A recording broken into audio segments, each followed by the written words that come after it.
You know what I hate? Net decking. But not the normal kind. The kind with... But before I tell you about that, if you like my videos, subscribe for more and check out the Patreon. Thanks. So what is net decking? In Magic the Gathering, the practice of finding a deck online and copying the list is called net decking.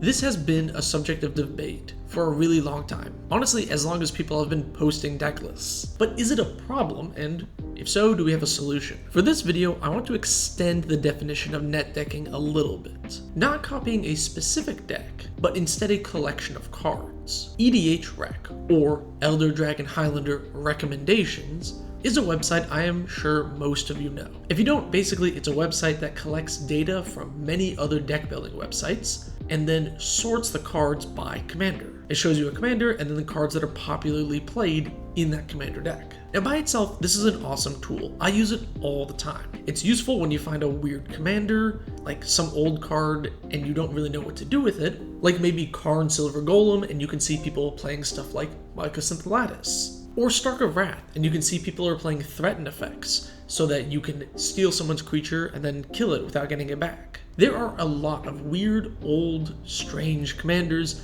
that aren't super intuitive, and it can be helpful to find some common cards that people play to utilize these effects. You can also search up a specific card to find what other cards people use with it to search for synergy pieces. Maybe you know that you want to have a Sunforger deck. You can find commanders people commonly play with it or other cards that people use with Sunforger. But one issue I have with EDHREC is when someone builds an EDHREC net deck. They go to the site, pick a theme or type that they want, they find the most popular commander for that theme or that type, and they build it mostly with cards they find at the top of the page. And then they take their generic deck list and they post it to some deck building website like Moxfield. And then EDHREC scrapes the data from Moxfield and makes those popular cards that they already selected even more popular on the EDHREC page. So the next person is even more likely to do the same thing. Oh, well, 90% of people are playing this card, or 95% of people are playing this card. It's gotta be good in the deck. This is the type of net decking I take issue with. Not because I think it's lazy, but boring.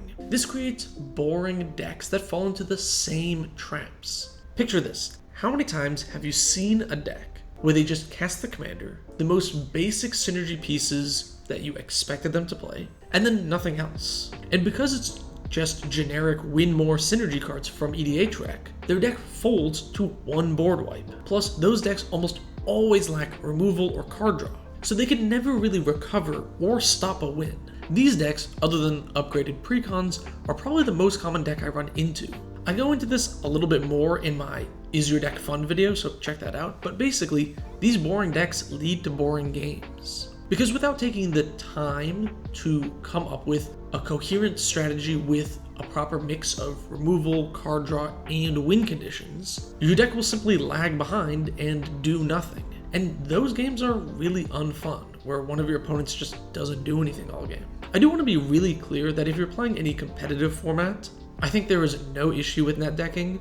If you want to play one of these formats, like Modern or Legacy or Pioneer, you need to learn the actual meta before you can brew up some new spice. If you think your unheard of pile of random cards is going to turn the entire Legacy format on its head, then you're either delusional or the greatest deck builder of all time. And if I was a betting man, I'd bet you're delusional. Unless Sam Black is watching this, in which case you're the GOAT. But let's say you're not Sam.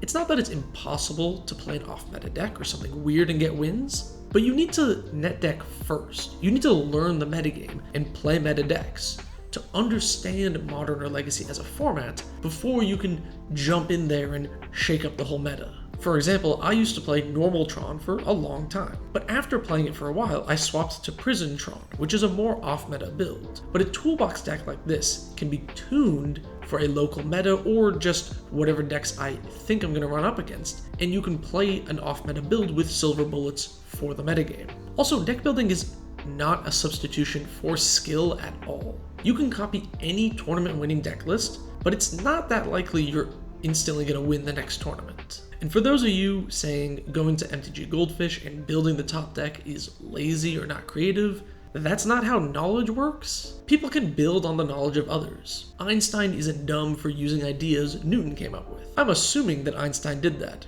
I don't know anything about physics. But my point is, you don't need to reinvent the wheel every time you play Modern. I could spend hours testing and building decks over time. I could learn that playing early game cantrips and creatures backed with counterspells and versatile removal like Lightning Bolt is good. And maybe through my testing, I'd find taking all those early game cards that go to the bin and putting them into a Murktide is really powerful. Or I could skip those hours of testing and thousands of dollars and brewing and just build Is It Murktide. Somebody already built the car and it works. I'm not lazy for not crafting a car from scrap metal. So net decking for competitive formats is totally fine. Looping back to EDHREC though, how do we counter these boring decks? There are two solutions I see. One is you're an inexperienced player who simply needs help with a deck. I've even gotten comments about this very thing. EDHREC might seem like an easy way to build a deck, but the site is just recommendations. It's not a deck list. So instead, I would recommend checking out a deck list someone made.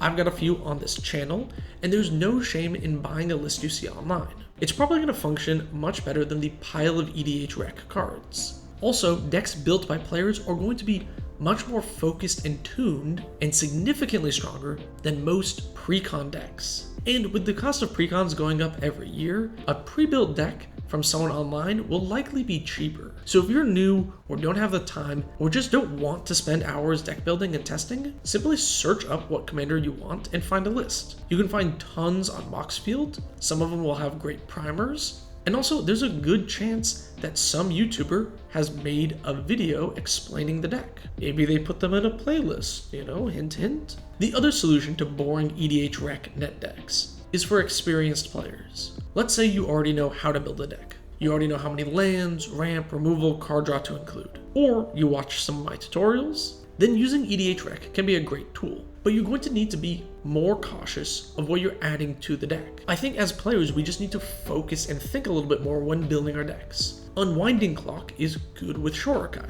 but if you only take advantage of Unwinding Clock with the commander in play, then is it good in the deck? This is what I mean by a generic win more synergy card. Something that works well when your commander is in play, your deck is doing the thing, and that's it. And these are fine to have in the deck a little bit. You should have synergy with your commander. You should have synergy when your deck is doing things. You should have finishers. But it shouldn't be all of your deck. You need the setup to get yourself to the position where you can actually use these cards well. So many people blindly follow this site. I think as players, you need to make a conscious effort to try and spice up your deck. And keep in mind that the cards that are very popular in terms of their play for a specific commander are commonly synergy pieces or finishers. And it's because every single deck is going to have some amount of those. So it shows up in a very large portion of decks, but not that every deck should have all of those. And removal and card draw usually looks much more different between decks. That's why you don't see as much removal or card draw show up on EDHREC, outside of a few absolute staples. So I challenge you to try a deck outside of the top 100 commanders. Try a theme that you don't see at all at your local game store. And when you select that odd theme, don't play the most popular commander for the theme. Try something else. Keep in mind that popular themes and cards doesn't always mean best. And in casual commander, because you're not looking for the most powerful deck, just the one that's most fun, you might find something you like, even if it's not popular. Let me know in the comments below if you do anything to spice up your decks in particular, and if you agree with me about net decking, or if you disagree. I'd love to hear it. Thank you so very much for watching, and hey, if you struggle with deck building, check out my Patreon. I'll help you one-on-one with a deck.